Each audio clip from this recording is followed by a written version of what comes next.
studio ma nyinge Gad Aguko en okil kamaloka ma bende olony e weche mag chike ma pacho ka machiegni ahinya e studio kilo kadwa ni mondo mi wakaw thuolo malach gi dhok joma nyalo winjo mathoth chik ma doho golo ne jatend kata ogai mar obila e yor kojolo Gabriel Masengeli onyiso nang'o e dhok mayot.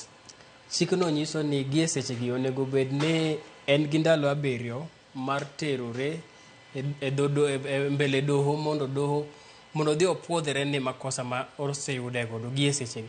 Koro nyiso ni ka koro ndalo 7 mane omiye gi okalo kogik tich 5 manyien to onego bed ni odhi ir ng'amotelo ne jela ma Kenya kae mondo mi osoye iye kuro mondo okaw dweche 6 to kendo kopo ni ok odhi ir jatelo mar jela to onego bed ni Migosi Kindiki motelo ne interior onego bed ni make mondo enforce order no endo. Mano nyiso ni kuom ndalo 7 gi ponono ni otimo kamano tinyalo ng'wonne ne twech mar dweche 6 no.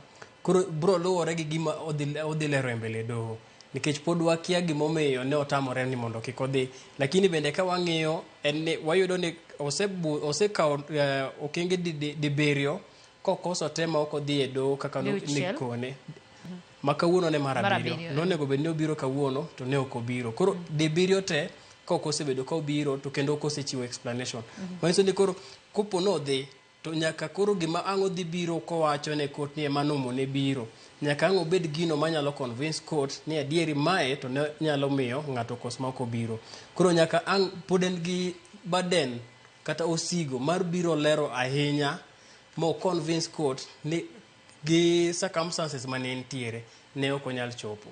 Gad kaka sani tend obila pok ochung' motegno kaluwore ni Masengeli osebedo mana katiyo e yor kojolo kaluwore ni Douglas Kanja ma bende ne owal mondo mi okaw komno nyaka sani od bura mamalo pok opuodho mar mondo mi okete gazet kaka ogai mar obila. Ponono ni Masengeli biro chopo e jela makoro twech ni ma dweche 6 chakre. Mano nyiso nang'o ne tend obila ang'o minyalo tim mar mondo mi obila pod obed gi jatelo kaluwore ni sani thuolo ma kamano ni nono.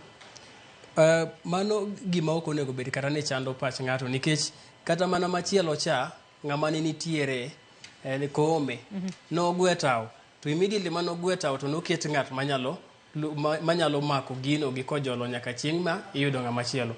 Manyiso ni ker pun tiere gi telo mar dhi keto ng'at machielo bedo kojolo en na kojolo koro yudo ng'ama chielo mar replace ok onego bed kata ni kaw dakika 5 koro bedo ne onyalo dhi e jela no kata ko dhi to ng'at machielo pod biro mana biro maka telo no nyaka gie seche makoro ng'at ma bunge biro puodho biro mako komno.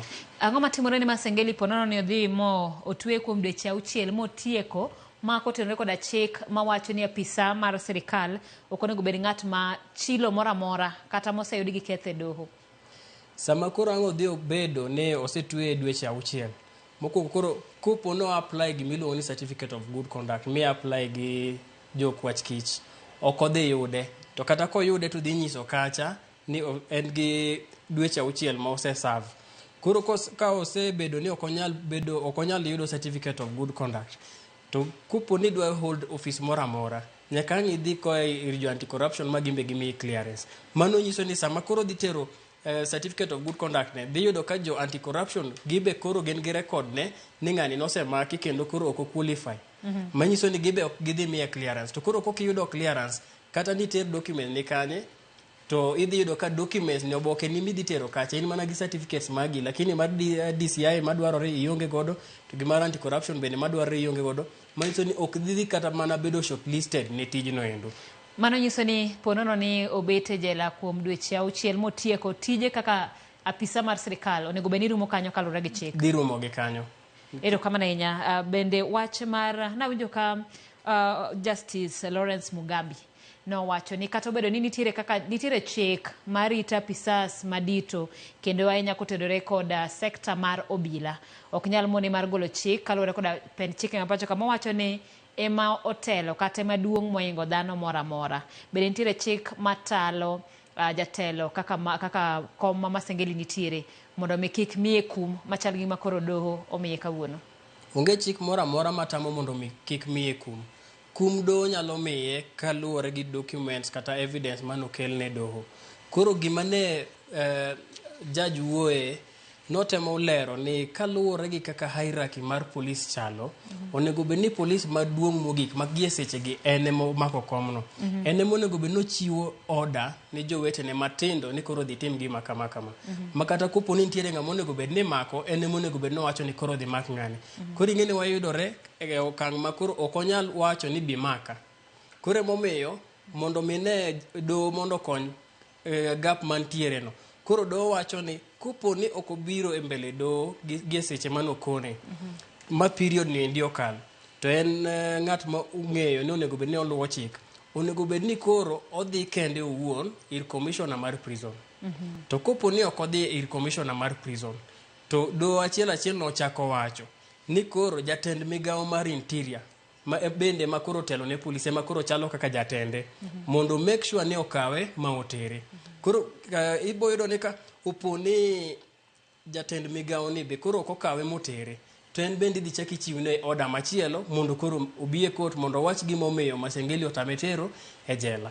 Erokamano ahinya. Ma nyiso nang'o e chung' mar doho ma pacho ka? Bende kirango historia, en gima osega timore koso ma okang' mokwongo ma ogai kata jatelo mar obila e pacho ka koro yudore kama chal kama? Mae gima osetimore mokalo.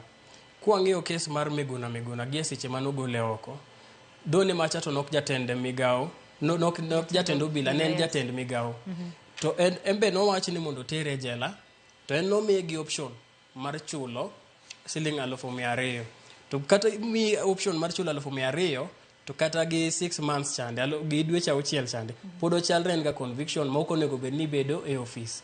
Koro gima en notimo mane riek en ni nodhi to appeal kane pok okete e jela mondo me kik nochul pesa cha, nikech pesa cha kane ochule to ne pod odhi yudore ni ok onyal yudo clearance mar DCI to kendo gi mar jo anti corruption. Erokamano ahinya. Ma nyiso nang'o ne jotelo, nikech wang'eyo ni ma ok en okang' mokwongo, jatelo mokwongo ma koro buono doho kata rem chopo e nyim doho. En gima nyiso nang'o ne jotelo ma osetimo kamano kata mani kod paro ma kamano? Gima gini temo nyiso en ni sama kaka Kenya medo sudo, nikech kwang'iyo chon kane pok warwako katiba manyien, ne wayudo ni nitiere ji mang'eny mane yudo kot ne doho ne chiwo order to ne gikoso mok gitimo kamano, to kendo onge gima ne timore negi. To kaka wasemedo sudo, wayudo ka 2018 nochiw macha ne jatend migawo, kendo kawuono koro wayudore gi jatend polis. Kaka ji ong'eyo sana gi joma nie gweng' ma samoro ok odhi skul ahinya, ji okawo ni polis en ng'at moro malich ma en e wi chik, ma be aparo ni mane gima samoro kaka koro inspector general masani ni ne paro emomiyo ne pok odhi e doho kata ka doho luonge. Koro kaka piny medo sudo e kaka ji medo, e kaka doho bende medo bedo gi independence gi, gimedo timo decisions gi kaka gidwaro to gi kaka chik wacho, ma ok ging'eyo ni to joma moko dhi wache ang'o. Gitimo gima sheria dwaro kendo gibro luwe, ma kati bed jatelo mar polis kati bed jatend migawo. Manyiso ni piny Kenya ochopo kama koro chako winjo chike manolos mondo ta chenro mag Kenya. Mano adier kabisa, nikech kata ka ne winjo kaka ne judge cha ne wuoyo, an awuon ne ane kot, ne wan achiel kuom jok mane timo case ni ne Law Society of Kenya. Judge nong'iyo nyaka pinje maoko ma gima kamayo osetimore. Mong'iyo ma achiel kuom cases manokuot kanyo mowacho kaka nomak jatelo ka ne ok oluwo chik, ne en case mar Jacob Zuma ma bende ne en ker mar South Africa. Koro iyudo ka wamedo dhi e space kaka piny medo dhi pinje maoko bende. Ma sani kama koro wagik okang' ma koro doho dhi bedo gi ngufu ma gimoro amora ma ng'ata timo nyaka otime kaluwore gi chik, ma kata in mane kom mane, nikech ing'eyo ni gimoro amora ka uponi wang'e time marach, to ka wang'o teri e doho to doho ok bi luoro kom mimako. But gibro ng'eyo gima chike mawacho. Erokamano ahinya. Weche machal kama ng'eyo ni gie sani telo mar obila kane wawacho mokwongo kanyo ni Masengeli po nono ni koro odhi mar mondo mi odhi nyime koda kum ma dweche 6. Nitiere thuolo madhi dong' e doho. Par ni Douglas Kanja pok otiek puodhi, kata ng'eyo ni chik wacho ni ok onego bed ni Masengeli bede komno kuom thuolo moyeo ndalo 90. Samo kel ng'at machielo mar mondo mi okaw kar Masengeli, nyiso no chako kwano odiochieng' mokwongo bedo ng'ama nyien ma kojolo koso ndalo 90 mag bede yor kojolo cha pod itiyo godo? Ndalo 90 ni iwache ga ni mar ok wach ni ok inyal act. Iwacho ni the position ni ema nyaka fail. Gap manodong kaka ka ndeko ome resign cha ema nyaka wapong'e gi ndalo 90. Manyiso ni ng'at ma wang'o biro chande pod ndalo Masengeli no osekaw. Idhi medgi ewi kwan ma embe odhi biro godo. Manyiso ni ndalo 90 cha ema nyaka ang' odong ndalo 90 nyaka neko ome wuoge kom. Manyiso ni inyalo bedo e yor kojolo mokalo ndalo 90. Ok inyal bedo mokalo ndalo 90. Koro ka ng'at manyien obiro timedo ne dweche 2 mane Masengeli osebedo.